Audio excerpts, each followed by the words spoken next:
4th down, the final play, unless they can stick it in the end zone. Dorsey under pressure, throws it, incomplete. The Buckeyes win. Ezekiel Elliott, and he's got an opening. Elliott off to the races. Can they catch him?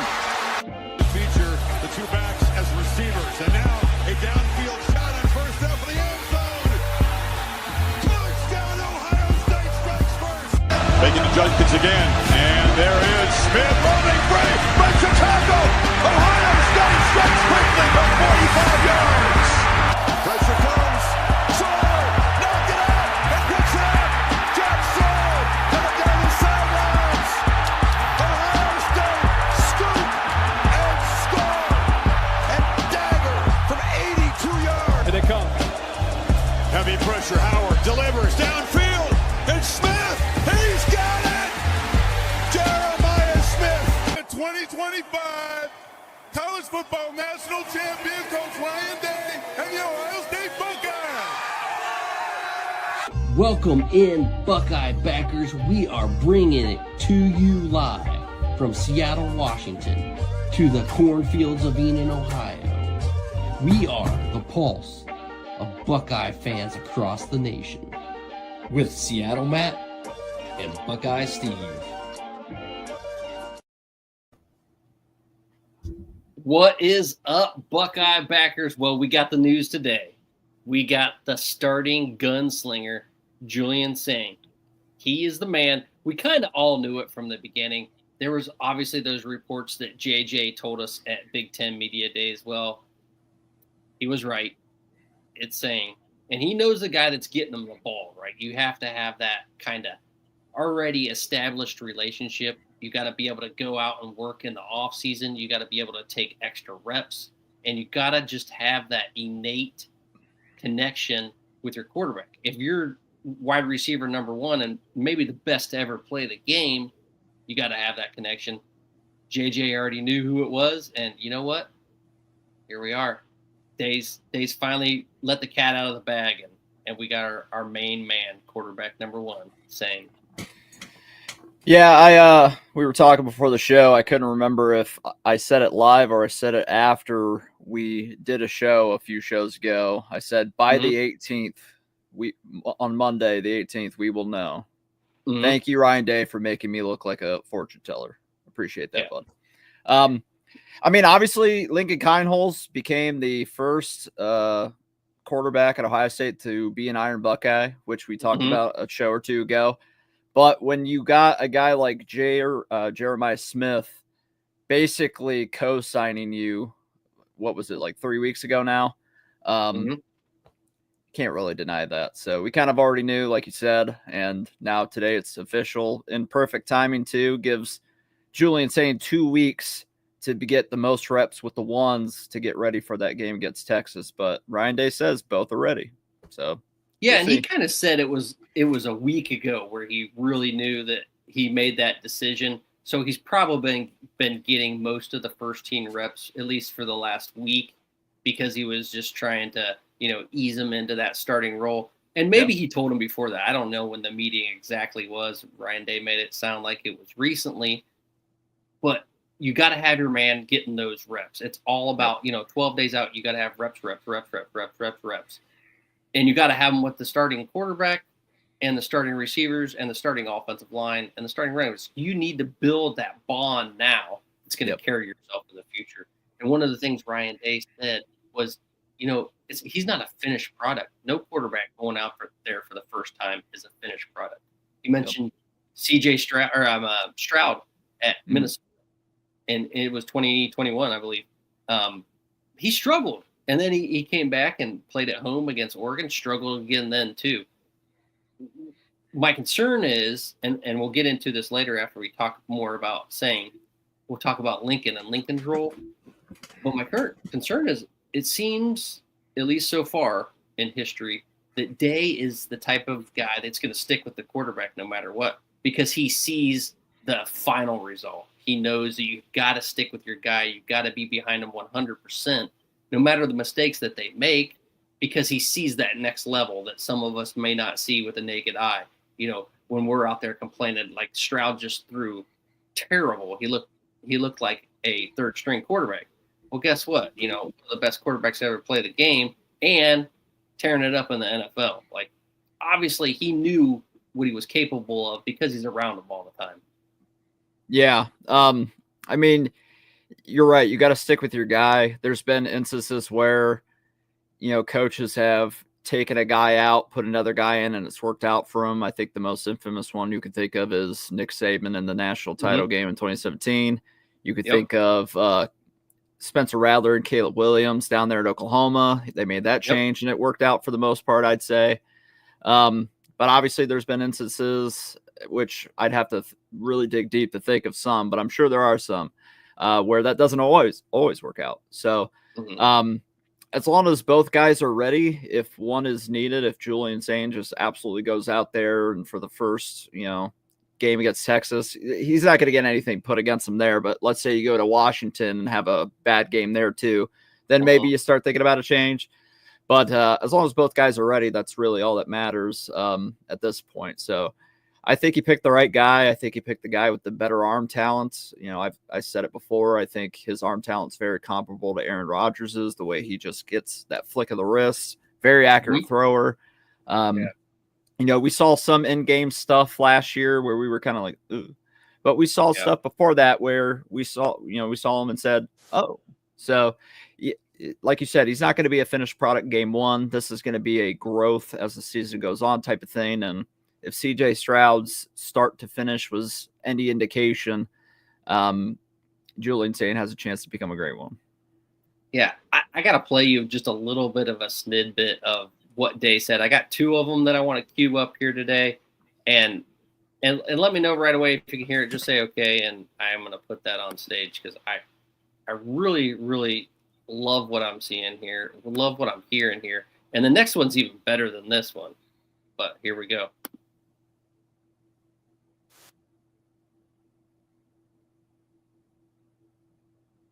Is it playing? Yeah. It's not even playing for me. Okay. It's frozen.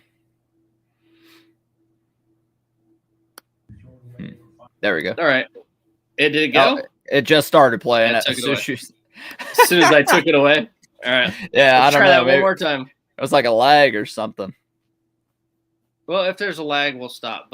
And I can kind of paraphrase, but I just wanted to get Day's full effect here because I thought, wow, just the intensity that he came with and what he said. It's like you only get the full effect if you hear Day saying it himself. So I'm going to try it one more time, see if we can cue that up here. Before I, try to speak for Day himself. Smart. There we go. Has good composure. Has good timing. And has really built command and confidence as time has gone on. And so as you see the traits, you see the accuracy, you see the ball get out of his hand quickly, but the ability to run the offense, get us into the right play, make good decisions, throw it away when we need to, and ultimately take care of the football. But he can fit the ball in tight spaces when he needs to. He's got a good feel for the pocket, and so all of those things, are areas that we recognized that he's taking steps forward here during the preseason. Smart. Wow, it's just like it never ended. It was like he just kept going and going and going, and I was like, dude, is he ever going to stop naming positive traits for Julian Sayin? I started writing those down, and I was like, I was going to say it myself. I was like, I'm taking up a whole page of just compliments for him, and some of those things are just, I mean, took up the whole page just writing all the compliments, man. I was like, damn, I'm done. I'm just going to play the video, man.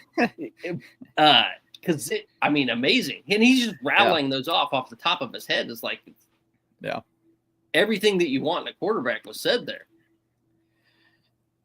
How good do you guys really think Julian is? Kyle McCord level, Will Howard level, CJ Stroud level?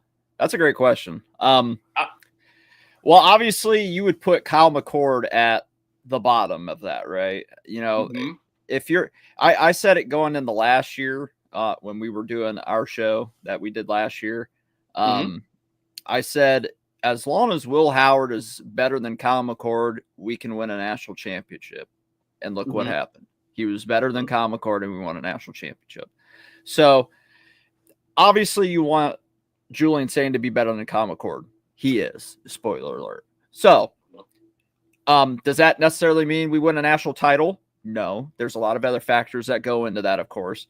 You know, we've mentioned it before. Look at the 3 guys in recent history that have won a national title for Ohio State.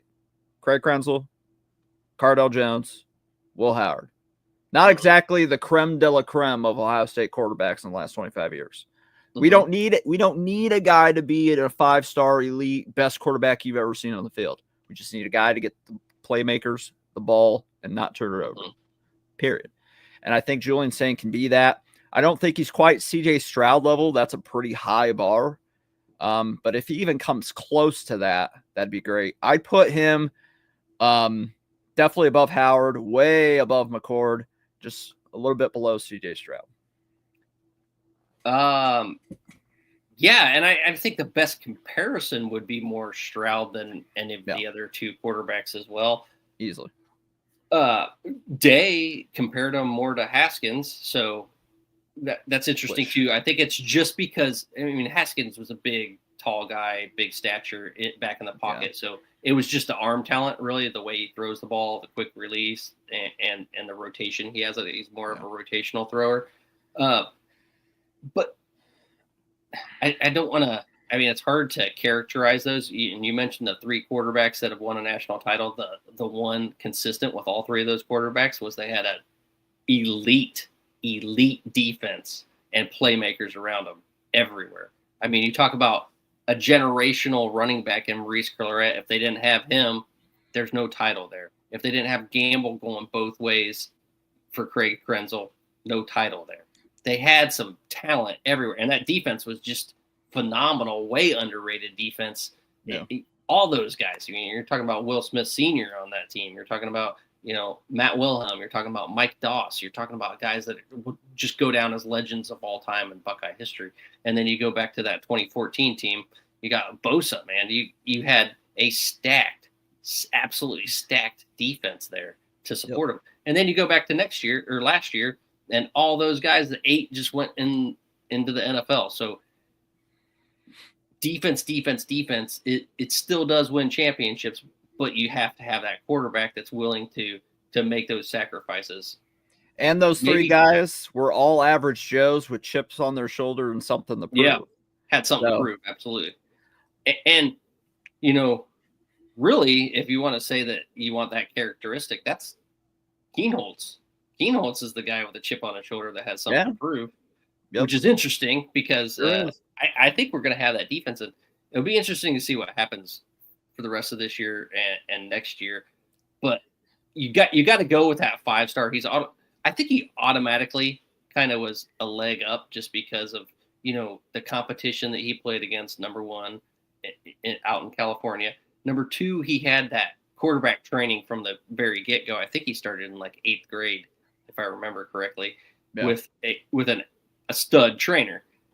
And so there's a little bit of difference there. There's some catch-up time for Kienholz to do and coming out of South Dakota. It's going to be really interesting because there's a lot of what-ifs. Like, all right, what is the situation where it's 3rd and 1 on your 39-yard line going in? Do you put Kienholz in there to run the ball?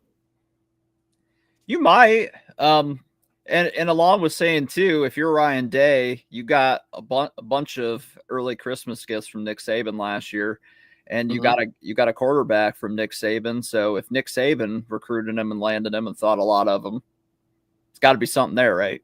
Nick Saban's been pretty good with picking quarterbacks and all that stuff. So who knows? Julian Sayin, had he not left, he might be Alabama's starting quarterback right now.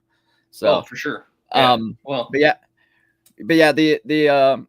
you brought up earlier the comparison to Dwayne Haskins. Obviously, Dwayne Haskins was a very tall man. That's the only thing with Sayin that's going to be interesting is, can he get, because he's not Will Howard's height either. He's like, they say he's 6'1". I think he's lower than 6 foot, but we'll see. But he's got to be able to find throwing lanes. He's got to be able to get out of the pocket if need be. Yeah, you could try to throw it up to 4 as much as you want to, but is that always the right read? So he's got a lot of growing to do early on. There might be some batted balls because of the shorter side of being a quarterback for him, but he's got all the other intangibles that can easily lead this team to a at worst 10-2 record. And that's all we need. That's now, playoffs, baby. Obviously I'd like to do better than that, of course. But if we could go 11-1 with Kyle mid-cord at quarterback, we can go places with Julian Sayin at quarterback. So. Absolutely. Absolutely. The one thing that interested me in what Day said was let it rip. You know, you've got all that practice, you got all that training. Go in there and don't be afraid, let it rip. Like, throw that damn ball. We got to go win this game because you're not going to be able to hold back and play a conservative game plan and beat the number 1 team in the nation in the AP poll. Yep. Texas coming to town. So August 30th, all hands on deck. Everyone's got to be ready. That's what you need, all those reps right now. You need all those first team reps right now. Day was not really interested in giving the starting lineup for the offensive line. He said he has his 5. Pressed a little bit further. That one thing was interesting, though. We finally got one out of him in the press conference today. Guys just kept asking. You know, I was sitting there, you know, I didn't ask Day a question because I don't think that I'm on that level where they're going to choose me, first of all, to ask Day a question. Right. And second of all, there was good questions being asked. I liked what I was hearing, so I didn't even raise my hand. But what I want to say is Day knows those 5 that are going to start. And finally, he got to Austin Sareveld, and he was like, "Oh yeah, I already told you he was a starter already." He's the one that's an automatic now. He's the captain. And he's the captain. So he's like, you know what? I'll give you that. But he did tell us the thing he's going to be at left tackle. So left tackle is taken. All right. We found out before right tackle was going to be Philip Daniels. Like, he's the one taking the majority of the reps. Where does that leave Onionwa? I think Onionwa's one of those guys that they can plug and play anywhere, but he's the 6th man. That's what it looks. Obviously, at center, you got Carson Hinsman, right? That's not changing at all. Yeah. And I think at left guard, you got Luke Montgomery. Yep. Right. And at right guard, Tegra. I mean, maybe you could make the case that Onionwa takes over for Tegra, but I honestly doubt that. The way I saw Tegra playing, he's developed to another level too. He's slimmed down a little bit, and he's gotten to the point where he's got that better bend. Last year, all the time, I would see him stand straight up, but he was still blowing guys off the ball. So if he's getting down and bending more and getting some leverage on guys, he's a big man. It's going to be nasty what he does out there at guard. Absolutely nasty. Onion was a big freak too. So make no mistake, he's going to get playing time this year. And absolutely. It sounds like from this training camp, or this fall camp rather, that they're trying to get a lot of guys on that offensive line put in different spots to learn and be versatile, so they can just kind of go wherever they need to. Or if a situation, God forbid, like last year happens, it's like clockwork. So they're ready. Yeah. I think the 5 that you named are it. I think Onionwa can easily be a glorified 6 starter for that offensive line, obviously. So all the guys are ready. All the guys are ready.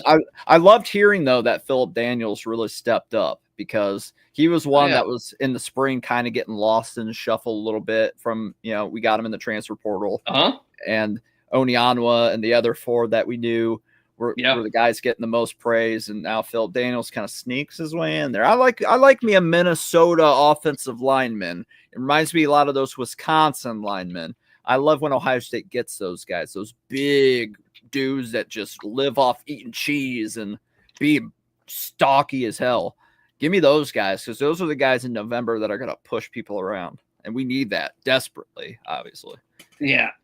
Well, interesting point about that is he is actually an Ohio guy from Cincinnati Princeton. That's what I had to look up. I thought it was Cincinnati Purcell, but Cincinnati Even Princeton. Better. So that was one of those cases where I've talked about it before in the past. Ohio State has a different approach, and you need to have that different approach with offensive linemen. Because what's happening here? Here we go. Dev's joining the show. What's up, Ohio 7715? How you been?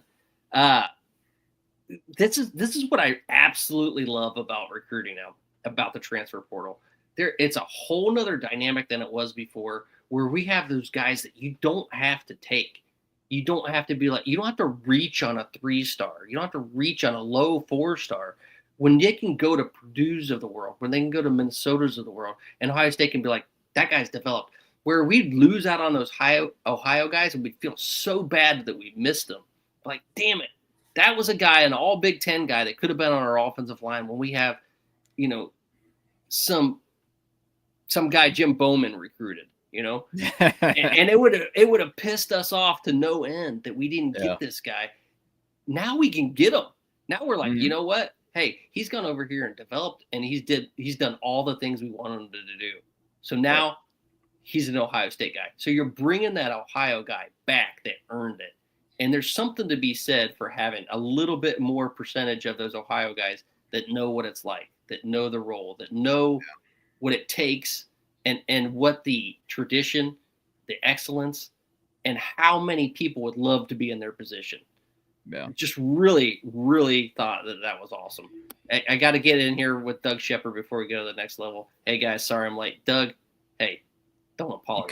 Come anytime. We love having you. Hey, better late than never, right? That's one of my sayings. You get there fashionably late.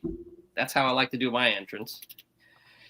And if you recall, there was a lot of rival and just other fan bases who laughed at us when we got Josh Simmons in the portal from San Diego State, and look how that. Oh, absolutely, yeah.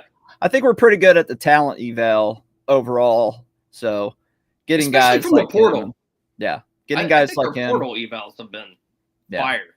We've been pretty spot on with each and every one of them. I say I couldn't name you one that didn't pan out really. Yeah, I'm thinking everyone. Trey Sermon, man, that was a crazy one. Like going all the way back that far. Day has had that. Justin Fields was a good one. I mean, obviously everyone knew that I was. I am still yelling at the TV at Day, being like, "Just run Trey. Just run Trey. Fields is having a bad day. Just run the ball every play because they couldn't stop him. He would have had. Imagine he would have had like 600 plus yards rushing if they just kept running." Crazy. Yeah, well, let's get to Cody. I like to see what Cody thinks about. They said in the presser both quarterbacks would play. Interesting to see what packages he might put Kienholz in. So Kienholz, he did say when talking about Lincoln, he said he took it great. He's a great leader. Knows in his heart that he will play this year. The team knows they're going to need him, and he knows that they're going to need him. So he will be needed, and he will play. And to me, that's saying that there's already packages ready for him. Oh yeah, just like Tate Martell had packages, just like Devin Brown did. Teams are going to prepare for him to be the running quarterback because that's all you hear. How athletic he is, what he can do, how much he can hit a baseball. He can play. Kienholz's Bo knows everything, right? Yep. He can play any sport, and he's a good golfer. So they're ready for him to be that athlete. But if you watched in that student appreciation scrimmage, if you're sucking up because you're ready for him to run, he's still going to hit that deep ball. Yeah, he's going to be able to sling it. And the other thing about that is the flip side of that is if you go watch Julian Sayin, he can run the ball too. Go back and look at that Purdue game when he got in at the end of the game. He scampered off for like 25 yards and looked like an athlete doing it. Albeit he looked like he was tiny out there on the field, but he looked good running.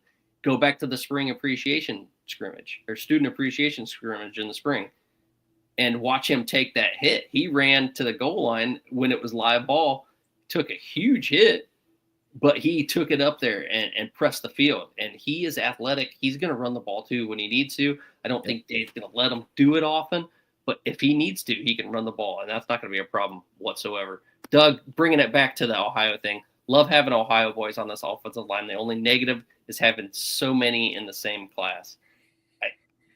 I agree with you. No, I don't think having so many in the same class is a problem. I think they just need to continue to build off that. And every time they bring an offensive lineman, from another school that's gone on and shown that they can do the job in the big boy leagues in the SEC. Not even that, like, because we got Simmons out of San Diego State.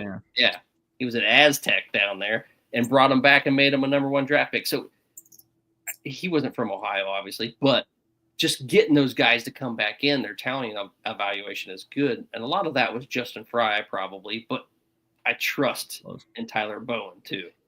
Tyler Bowen's a way better recruiter. If he's as good as of a developer as Fry is, we are set. Pay the man anything he wants. Yeah. I don't know what you meant about that. It's too obvious. That'll be with Kienholz in. Oh yeah. Got it. Yeah, back to that. But Kienholz, I mean, I would almost be willing to bet Kienholz. Yeah. It's hard to get that down because it is. I was saying it for like 2 years. Yeah. Well, people were in the national media were saying it for a long time. I was always saying Kienholz, and then all of a sudden I started listening to some of the national media and the podcasts. So there was, guys I trusted. I think it was a Cover 3 podcast, and I was listening to it, and they said Kienholz, and I was like, all right. I started changing it to that, and then I bring on Kienholz, high school coach, and the first time he's on, and I'm saying Kienholz, and he's like, well, it's actually pronounced Kienholz. So just a funny story to that. But yeah, whenever we get to obviously the Grambling states and Ohio's of the world, I'm pretty sure this year, especially, Day is going to try to put that game away as quickly as possible to get Lincoln in. So he's got to, especially this year, being we lost as many players as we did. We need the depth. We need guys to be ready to fill in even more so this year if we have any aspirations of going back to the Natty and winning it. So. Yeah, absolutely. So having that rotation, any more that you want to say about saying? I'm ready for him to go Super Saiyan 3 out there. Super Saiyan 3. Yep. The edits are already starting, and I love it. Yeah. I mean, it's not going to get old. You know what I'm saying? Yeah. I just you know how there's like the Legion of Laurinaitis? I just want fans to show up in Super Saiyan wigs for him. I'm ready for it. Bring it on. There's going to be all kinds of stuff going with that. I mean, puns, you know what I'm saying? Mm-hmm. I'm not going to stop doing that. It's just going to be all season long. So just get used to it. Yeah, exactly. But get back to this. Like, what other situations would you want Kienholz in the game? In this Texas game? Any game. Or just any game? Any game. Let's start with the Texas game. What kind of packages? What situation do you want Kienholz getting the ball? Put in the game? It honestly just depends on what the score is and where the momentum lies, right? So if we're let's say in the start of the third quarter we're up 10, it's a 3rd and 2, and you need those yards because we're in enemy territory on like the 35. We're in field goal range, but we want 7, obviously. You might put him in then because he can run better than Julian does.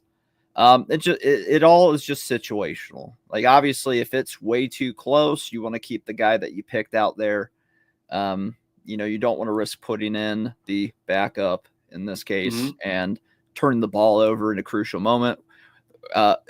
If 20 years ago didn't give you any PTSD by having Justin Zwick in a game that Troy Smith should have been starting from the get-go, and he had a key fumble late when we could have drove and tied at worst that game, or maybe even won it late.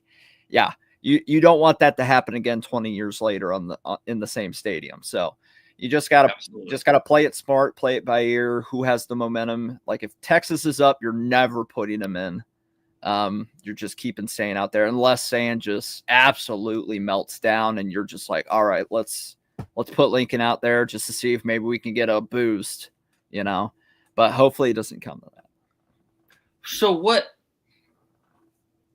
at what point do you think it would be, all right, Sayin's not getting the job done, let's put in Lincoln and see how he does? Like, where do you have to be to not ride with your man, the man you just named starter?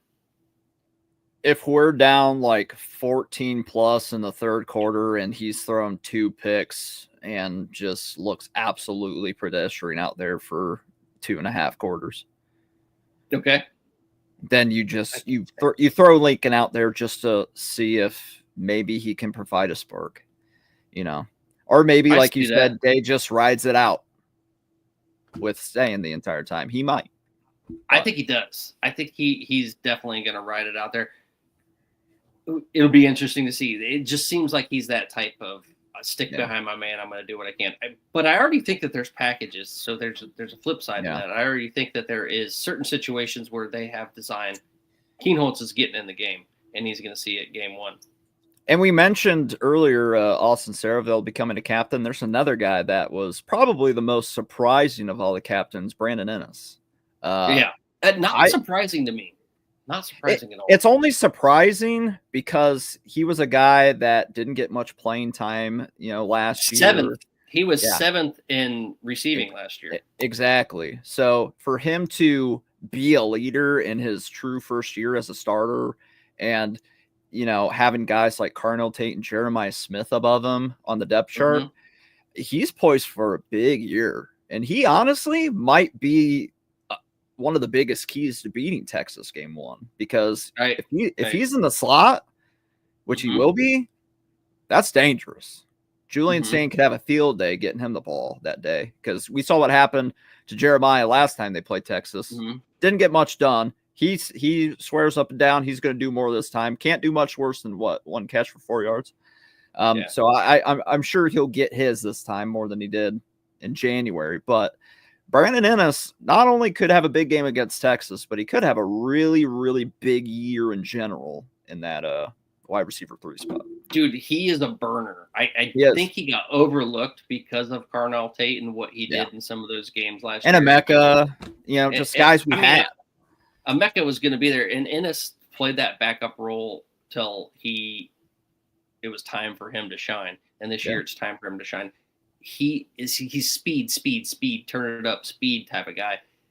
And that's why he doesn't get looked at yet, because people haven't got to see that speed. But if you go to practice, he's the first guy returning punts. I'm confident, 100% confident he's going to be the guy, the first one out there taking and fielding any punts, because he has that speed. He has that dynamic ability. You're going to see him turn it on, man.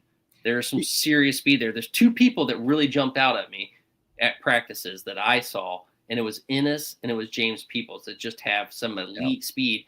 And it wasn't until Turbo Rogers got there that I was like, all right, there's another one. Wasn't it the Purdue game last year? Ennis almost housed a punt.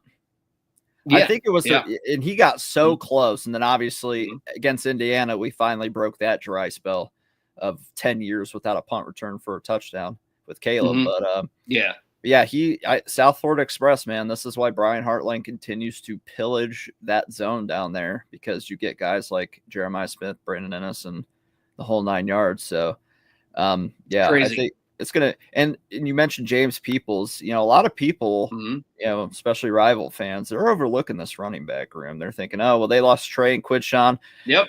The guys that I saw one podcast talk about their best running back is CJ Donaldson. I said, hold the phone. There's a guy named James Peoples who's pretty good, and he's pretty quick, and he's got a little bit of everything to his game. So, I would, in Bo Jackson, like we talked about last week. So I would caution anybody overlooking this Ohio State run game, especially if the O-line turns out to be as good as we feel it will. So, and Day did mention today we got 3 running backs. So he confirmed. Bo Jackson's gonna get some playing time. He's gonna get some touches. Man, you're gonna love it when you see it. You're gonna love it when it gets live. I can't wait. The anticipation for that is off the charts for me. I cannot say it enough that he is gonna flash excellence. Yeah, he's gonna be a freshman and he's gonna do some freshman things here and there. Maybe miss a block and pass pro or 2. But when he gets the ball and he's dynamic, and when he gets the chance to make that hit and pass pro, he's going to put some people on their back, because he is jacked up, man. Jacked up. He has it all. What I hope for with this duo or trio of running backs this year is it's not quite as good as J.K. Dobbins and Mike Weber were, where they had almost 3,000 yards combined rushing. But if you could just be in between that and Trey and Quidshawn, or even close to Trey and Quidshawn alone, we're all right. I just We're good to don't go. know how we spread the ball to everyone that we have, because then you could talk about Max Clare, who's not getting a lot of talk. And when Day was asked about him today, he was like, "You saw what he did last year," and then he comes here and he goes through spring at Ohio State. It's been a different world for him. He's learned a lot and he's developed a lot, because let's be honest, going through practices at Purdue and going through practices at Ohio State are two completely different things.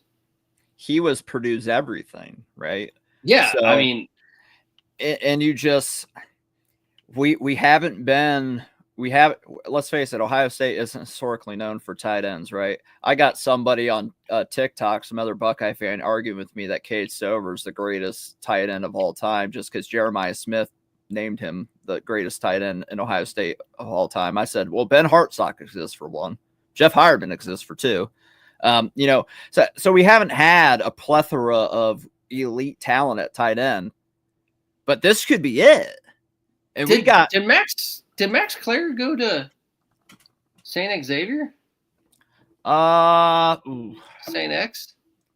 I can look real quick. Max Clare. I think he maybe was originally from Indiana, but went to St. X. Yes, he did. So he's an Ohio boy. He knows what it's all about. I wonder if he went there all 4 years. Yeah, hard to say with a school like that. That's one of those schools where I just realized that today that he's an Ohio boy. But yeah, we got to find a way to get him the ball too, because he could be a secret weapon. Oh, absolutely. Not so secret because we know what he did at Purdue, but in this offense with everybody we have, that could be a secret weapon that we just they're too busy covering these receivers. Oh well, there's Max Clare. Doop. I throw him the ball in college football 26 all the time because he's usually always open. So I mean, if get him the ball. I don't know what defense you play to cover all this attack, because this offensive line for sure is going to be on that list for the Joe Moore Award. It is going to be on that list. Like, that's one thing I'm very confident about. Going position by position, you can't guard the receivers. The running backs are good. The offensive line's phenomenal. The only question mark we have is what is our quarterback going to do to produce? And with all this talent around, those running backs are going to do good in the pass pro. Like, no doubt about it. With Carlos Laughlin back there, if you don't do good in the pass pro, you're not playing. And there's plenty of talent behind you, so watch out. Yeah, I mean, I guess the only defense you play is the one the team up north plays, where you just disrupt the quarterback as much as possible. So just don't let Ford get the ball. Yeah, don't let Ford get the ball. So you stifle the quarterback and don't let Ford get the ball. But that's where the offensive line comes in. If it's as good as we feel like it can be, that won't be an issue. But it's, we got to have that all 12 games and then into the playoffs. So and the nastiness, you got to have that innate nastiness on that offensive line. Like, you want it more than anyone else does. Yeah. Offensive lineman more than anyone needs that. Like, no one's getting to my quarterback. No one's getting past me. I'm going to blow this guy off the ball. And if I don't blow him off the ball, he gets around me. Someone else is going on the ground. Let me tell you, this Texas game will show me a lot about that unit, because that defensive line they're going to go up against is arguably the best that they will see all year. Yeah. And if I see some nastiness in this unit, I'm going to name my first son Tyler after Tyler Bowen, because he's just going to be my life savior after seeing this line get bullied in November on that last game for 4 years in a row. He's going to be my best friend. So, yeah. And we'll see. Like, he could himself go out there and play. He's a big man. He's an absolutely big man. He's a big dude. And he recruits like hell. So he's already on my good list. And I think this is what Doug Shepard was talking about, all those Ohio guys coming in. That we got and the guys that we ended up landing after we got Bowen on the staff. I mean, he went quick with it. He got 3 or 4 of them in a month or two's time. I mean, gosh, he blinked once and he already had more recruits than seemingly Justin Fry was able to grab. So I'll give him one thing though. It was an extraordinary offensive line class for the state of Ohio. Yeah. Sam Greer, you had Max Riley. I mean, those guys are you had that Guthrie who went down to Clemson, also a stud in and of its own, but more of a developmental guy, right? It was a guy that, that we were hoping maybe went to Kentucky or Purdue or Indiana or something. We could pick him up out of the portal. But, he probably should have looked at what happened to Jackson Carman when he left Ohio and went to Clemson. Now you don't even hear about him. Clemson is not an O-line producing school, never has been, never will be. I don't know why any 5-star or high 4-star lineman would ever go there to be developed. I don't know. I mean, Clemson is one of those schools that we got to hate because of Dabo and the number 11 because they only played 6 teams, and he just. I love that shirt. I got that shirt that says. I do too. Best damn 11 team in the nation. Yeah. Listen, we might see him this year. With as good as they are. Joel Klatt says we will in the Natty and we'll lose. So. That's interesting. It is. Joel Klatt I haven't been listening to Joel Klatt this year because I'm dialed in on the Buckeyes so far. He put Team Up North as the 11th seed. Oh, really? Yeah. Losing to Oregon in round 1, but he has us. Who else did he get in the Big Ten? Did he get Penn State in there? He has to. Yeah, of course. They're his 1 seed. We're his 3 seed. Okay, got it. So he has them winning the conference. Basically. Did he get Illinois in there? I don't think so. Honestly, I don't think he does, just because of lack of room with all the other teams. Because he had Bama in there, of course, but he had Ohio State. He had Penn State. Okay, here's who he had. He had, and I'll list them in order 1 to 12. Penn State, Texas. So he obviously has Texas probably beating us, of course. Clemson, Ohio State. So I was wrong. He has this as his 4. Georgia. I haven't heard a lot about Georgia yet this year. Oregon, Notre Dame, Kansas State. So that's your Big 12 champ to him. Okay. Alabama, LSU, Team Up North, and Boise State. All right. So he took Michigan over Illinois. Yep. His semifinal games are Ohio State versus Penn State with Ohio State winning, and Clemson versus Texas with Clemson winning. Wow. So we get revenge in his eyes. It'll be interesting to see. Hey, Doug says he has a friend of one of his boys, and their family friend names his youngest son Braxton. Elite name. Braxton is kind of a common name now, I hear, with a lot of boys, and I think that's because all the dads that are having kids, they grew up watching Braxton Miller. The most important player in Ohio State history. Yeah, it was just a shame that we couldn't get him going at wide receiver, like a slot wide receiver. Late in his career, he would have won the Heisman if it weren't for Ed Warner. He would have won the Heisman. I'll go to my grave saying that.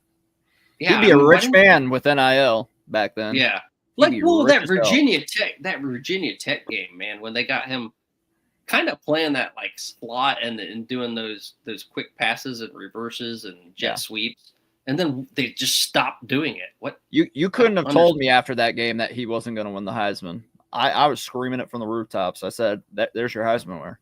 He's going to do everything. He's going to run. He's going to receive. They'll put him in at quarterback sometimes. Put him at quarterback. Let him run the option. He will literally do everything for this team. And then Ed Warner just said, "Stop doing it." Yep. I don't understand. Anyway, I'll never forgive him. Yeah. Ever. I hope Braxton doesn't either. I'm sure he does. Probably does. He seems like a good dude. He is. He's great. Love Braxton. Yeah, and I think Braxton's going to be at that cornhole thing with Troy Smith, and they got some of the Texas guys there. And, yeah. Cardell, I think, is coming. There's just going to be a huge amount. So if you're an Ohio State fan and you want to get out there to that, it would probably be a cool thing to go to and see. Yep, that's the creme de la creme right there. Back to the quarterbacks. There was one more video that I said I wanted to show, so let me cue that one up for everyone. And it was just really Day announcing the starting quarterback. Ed Warner, all right, before we get there, we got to talk about this some more. Ed Warner cost the Buckeyes a national championship. Yeah, absolutely did. No argument. Absolutely did. And when you were talking earlier about the quarterback battle, I was going to go back to, when they've taken a quarterback out, you can't remember. Well, and whether it made a difference or not, they went back and forth and kind of flip-flopped with Cordell and JT Barrett there. And I think that messed that season up a little bit too. But I don't know if we can call that the quarterback or call it Ed Warner just being Ed Warner. It was mostly Ed Warner, but you got to remember too, late in that season, JT got arrested for DUI, and that put Cardell in for a game, I believe, late in the season too. So it was really flip-floppy. Was that in 2015? Mm-hmm. He got that DUI? Yep. Wow. It was like mid to late earlier in his career. It was mid to late season because we had just gotten through, obviously in the beginning of the season, Cardell starting, and then eventually after like game 3 or 4, JT got the reins, and then the DUI happened. Cardell started for a game, and then after he came back, JT got the reins back. So it was all over the place. Yeah, I think that was more of an Ed Warner thing than anything else. It was. Really. It was.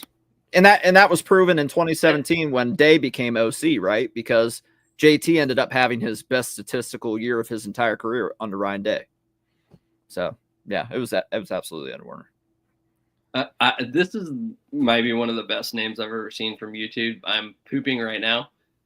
You guys still beating Michigan respectfully? They kind of own you right now. Yeah, so we got a little bit of a Michigan troll. If Day stops getting in his own way and pissing down his own leg and coaches that game like he did the playoffs last year, he'll win, and he probably won't lose again for a very long time. Don't let him get one. I think he kind of earned it right now. He's earned that. Yeah, I mean, you could talk all you want. Day's got to beat Michigan before the talking stops. I mean, the national championship solved one thing. He's got that off of his back now, but that Michigan, kind of dead weight is still held there, and he's got to do it this year. He can't be the James Franklin of this rivalry. He can't be 1-9 after 10 years. It just can't happen. He's got to get back in the W column. The players have said none of them knew who the starting quarterback was until it was time for the offense to go in. That makes sense. I mean, I'm sure a lot of them had a feeling, and like Jeremiah Smith, he probably instinctually knew. I think he's talking about 2015. Oh, okay, yeah.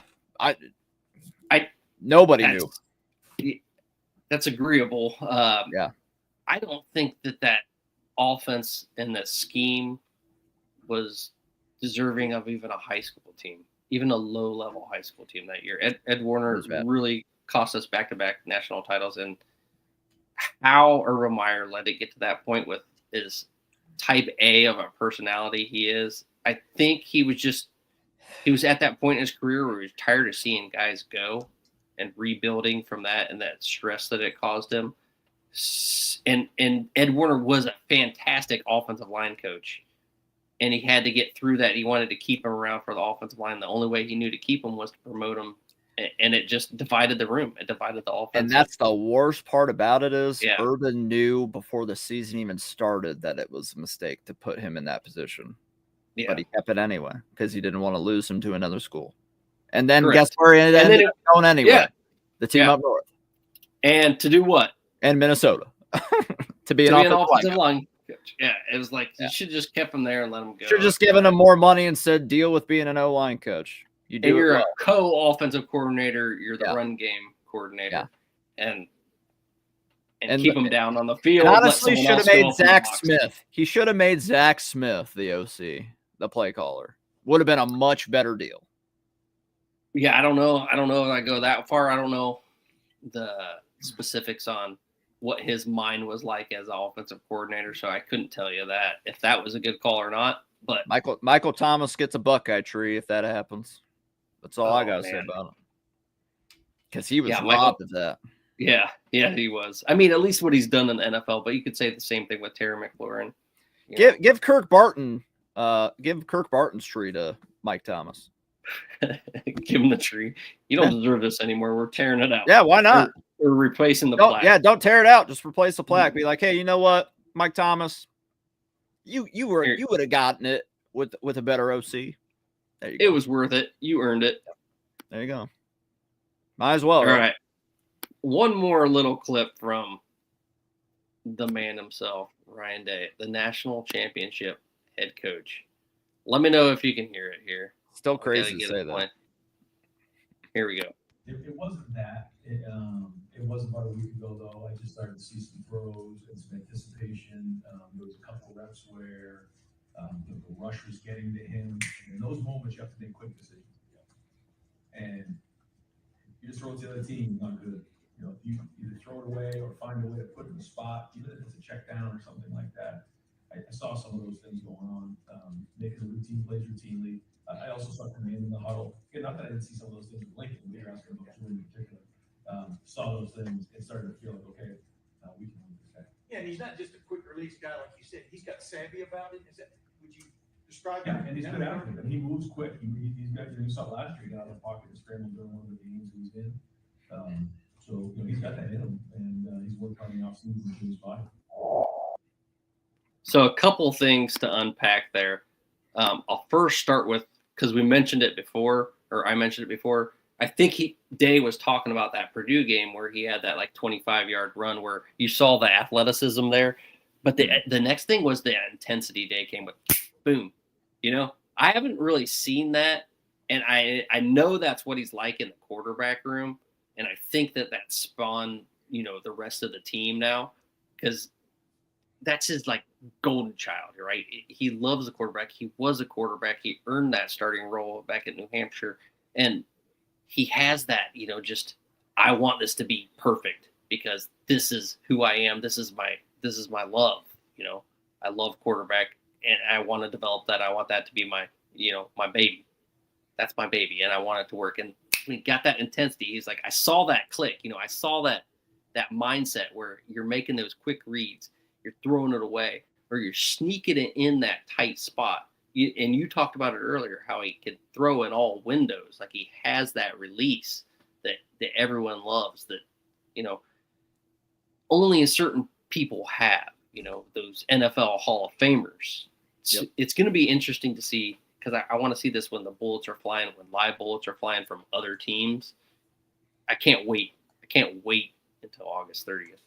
You got a lot of revolvers in that first game that are going to be shooting at you. They got eight bullets in the chamber, each of them. So he's going to get privy to it real quick. And I heard a take today that I actually really agree with. Obviously a lot of people are upset that this isn't going to be a night game, me being one of them, because the atmosphere is absolutely astronomical. Like it was in 2005.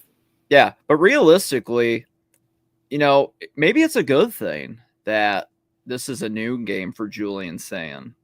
The night games bring a lot more intensity and pressure in a lot of ways. Maybe this is a good thing for this type of a game being his first actual start to be a noon game, because it's going to be a big game. Yeah, there's pressure there, but it's not going to be like that nighttime prime time pressure. So you can kind of be a little more relaxed, go to out. Piggyback on that, you don't have to have that time to think about it. So the pressure doesn't build all day long. Bingo. You go out there and play. Yep. You go out there and play. Stop thinking about it too much. If you're a heady guy where you just need to let it rip, as Day says, like he wants them to stop thinking and just play. Use your instincts. You've been trained. You have all the training you need. You've studied for the test. Now go take it.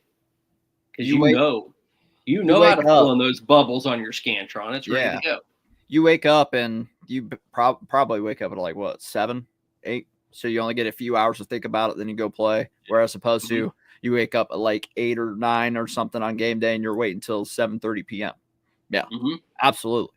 So this might be like an actual better advantage thing for Ohio State, that Julian Sayin's going to be getting this one at noon as opposed to prime time. So we'll see if that has any effect on it, of course. But I just realized people probably don't take Scantrons anymore. They probably do it on a computer and just hit A, B, C, or D if they're doing that. Yeah, probably. Dated myself a little there. Hey, I did them too. I get it. I get it. They might still do that for like the SATs and stuff. I don't know. I don't know how they do it. I doubt it. I bet everything's on the computer. I have to ask one of my old teachers how they do it these days. I'll get back to you with an answer on that. Crazy. Well, man, we needed to have a little bit of a show to talk about this quarterback thing because obviously that's the biggest news of the day. It's national news, really. It's all over. Everyone was there. I remember when I pumped out my article today, I had it ready to go. It was just like I needed to add a few more things, and poof, there it is. And the interesting thing about it was anytime I add my pictures to the website, so we have a web developer, Nick. Shout out to Nick, awesome, and he makes everything perfect. Like we don't use the pay for, dump it website. It's developed by Nick, all on his own. Smart dude, awesome dude, and but I put my picture in it. It cuts it off when we post it onto Twitter, so it only showed like the number up to his like shoulder pads and like down below his waist, and that was it. It wasn't like the one you click on because you see his helmet and his number too. But interesting. Anyway, I got it out there right away, and there was already some national articles out there, so they had done the same thing, prepared it in advance. And he's got big shoes to fill with that number. Yeah. Could he do the same thing that other number 10 did? Yeah. We'll see. Here it comes. I will be more nervous than Sayin. I'm going to be shitting bricks in that stadium. Yeah. The entire time. I mean, unless we're up big, then I'll relax. But all I know is I would not be able to sit in the upper deck, or I do not want to feel that heat in the noonday sun.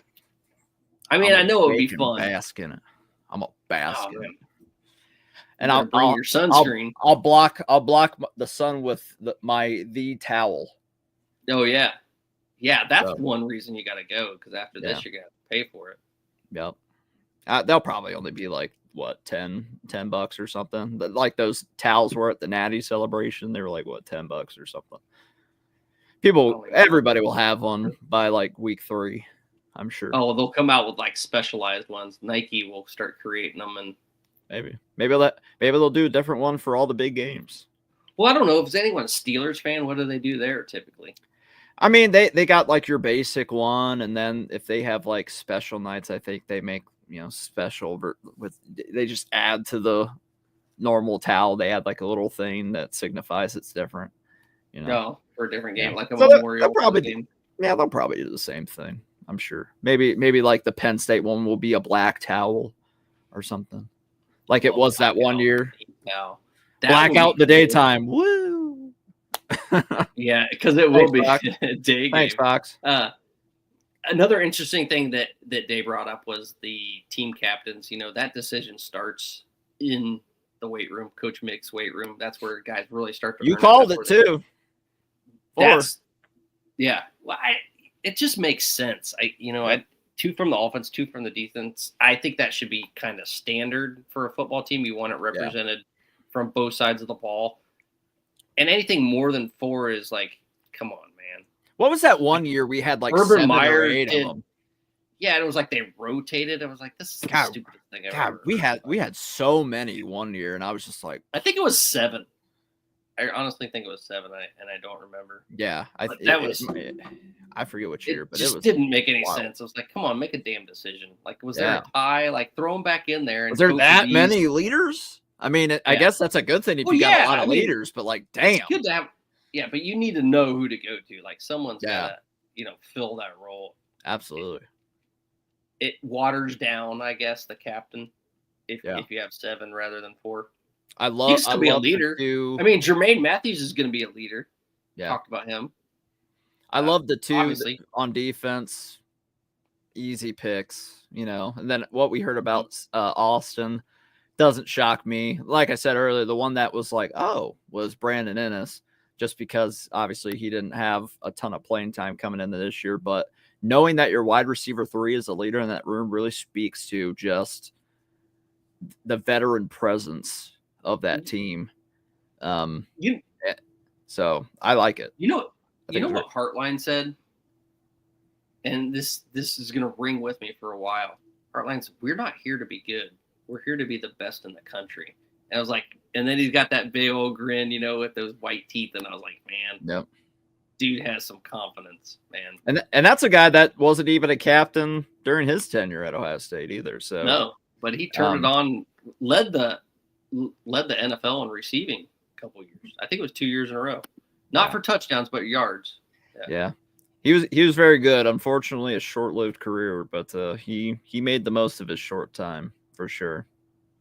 He did say he gave Day a lot of compliments today. Said, he basically learned everything he's known from Day. Yeah, he had some stuff from his time in the NFL, but everything he knows is from Day, so he's going to try to emulate Day as much as he can.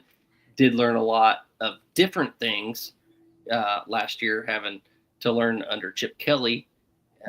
Just the way he organizes his sheets, his call sheets, and he's just got a different approach than Day ever did, even though Day was kind of under him. You would think things were the same as Day, but they weren't. They were totally different. Got a really different approach, and like I said, learned a lot from him. What else? Oh, he was saying, Day's going to have a heavy influence. Day always has a heavy influence in this offense, and it's always, it's his offense. It's going to be him, making the call. But he also said, we got a ton of great coaches here, so we got to do this collectively. It's not going to be one person ever, in anything that we do. We got to lean on each other. And so the other interesting aspect of that was when they start talking about Caleb Downs, and we start talking about Matt Patricia and how Matt Patricia's given Heartline pointers, because this is what your cues are. This is what your leans are. This is what I'm seeing from you and how I would call it. But also because Matt Patricia has that offensive mind, because he called the offense as a coordinator 1 year up in New England as well. And so he has that unique approach where he can give it to you from both sides. And Patricia was saying, I love having those cross conversations, because I love football. I mean, I love talking in-depth football. So they go back and forth with me all the time and have that relationship. Whereas what I gather from Jim Knowles is he was just like, get out of my room. I'm studying film, doing it all on his own, and drinking his 12 pots of coffee by himself. Yeah. And I mean, when we say iron sharpens iron, it doesn't just go with the players. You got to be able to, as coaches, to iron sharpen iron as well. And that's one of the many reasons I'm really excited for Matt Patricia to be DC.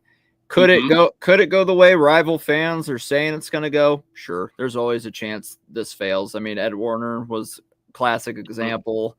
Greg Schiano, the 1 year we had him as a true DC all by himself, wasn't the greatest defensive year of all time. I think it was 2 years, actually, 17 and 18. Weren't the greatest years defensively of all time at Ohio State.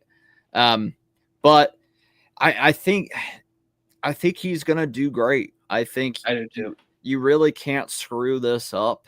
And if you do, boy, you're just really not cut out for it. So I know we lost a lot of guys on defense, but we got a lot of guys that arguably at each position could end up being better than what we had.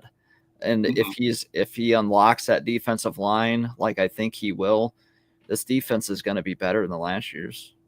Yeah, and more things from Patricia before I bounce back to Heartline, because we got on the subject of defense.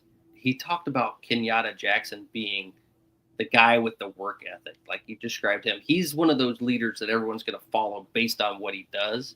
Like, he might not be the most vocal guy in the room, but everyone's looking to him to see how he's working, because he is taking over working like a beast, right? And it started in Coach Mick's offseason in the weight room, where everything starts at Ohio State. It starts there, and you go the rest of the season and show what you're really made of after you've proven it in the weight room. But you got to prove it in the weight room before you can move on to that next level. And Day said, they do a leadership team. Basically you join the leadership team after the weight room. Like, that's when you decide. Then later on, after spring, you revote on the leadership team. Yeah, and we also got confirmation that Edric Houston's going to be ready for the Texas game. So that was good to hear from his mouth too. So defense going to be great. And going back to offense with Heartline, he has the benefit of having two safety nets that also know how to call plays in Tyler Bowen and Ryan Day. So if things aren't going well, he can in game kind of bounce an idea or two off of them and say, yeah, let's run it and go from there. He's in good hands. And people who keep saying Brian Hartline's a failed OC from a couple years ago, he was never calling the plays 2 years ago. He wasn't the OC. Yeah. Yeah, that was Ryan Day calling the plays. Day was running the offense a lot of times that year, and he finally got away from that last year, and look what it turned into.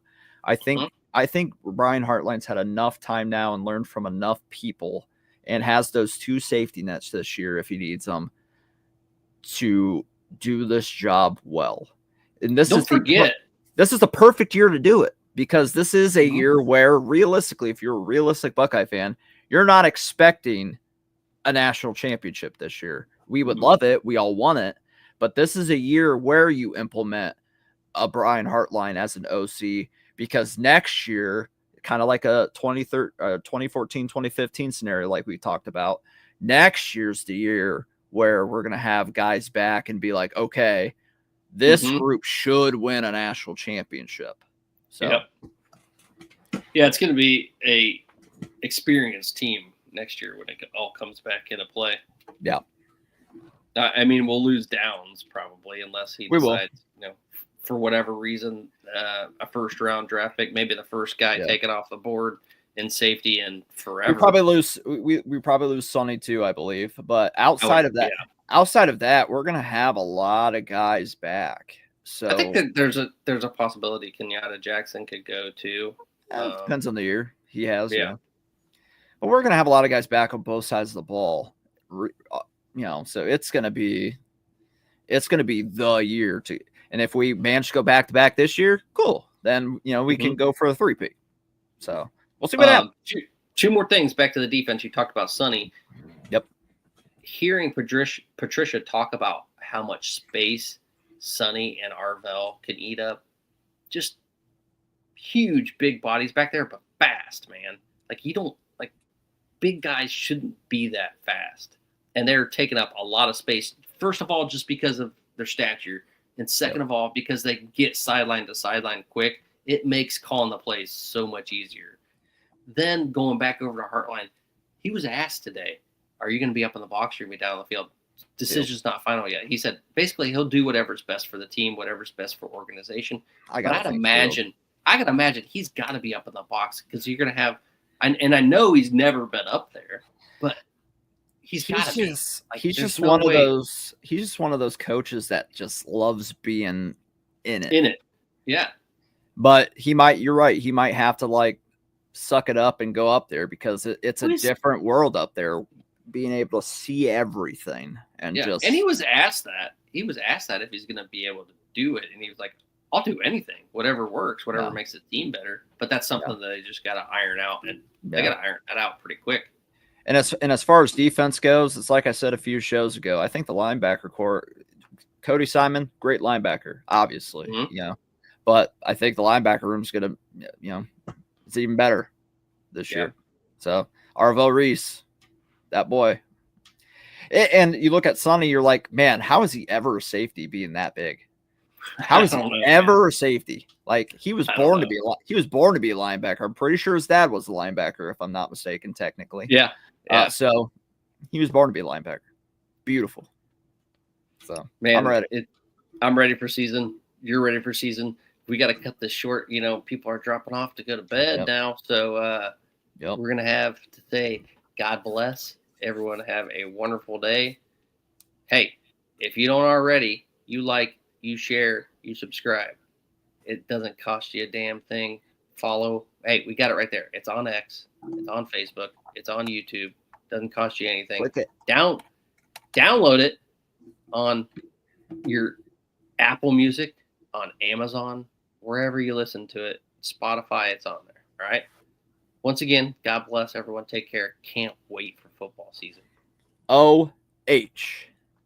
I-O, baby. Let's go, Bucks. Go Bucks. We're out. Peace.